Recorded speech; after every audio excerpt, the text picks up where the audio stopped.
Hey guys, welcome to Math Tech. Today we'll be learning how to bold text in Telegram, and now let's dive right in.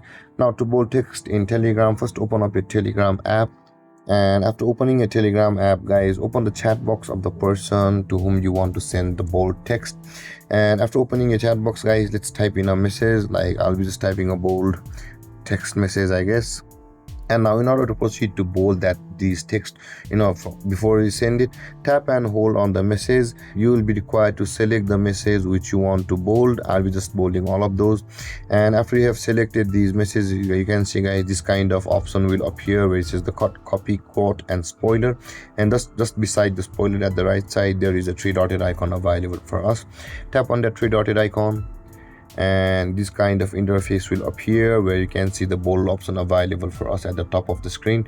Tap on bold and that message will be made bold, and when you send that message will be bold on the chat box of the person whom you sent it.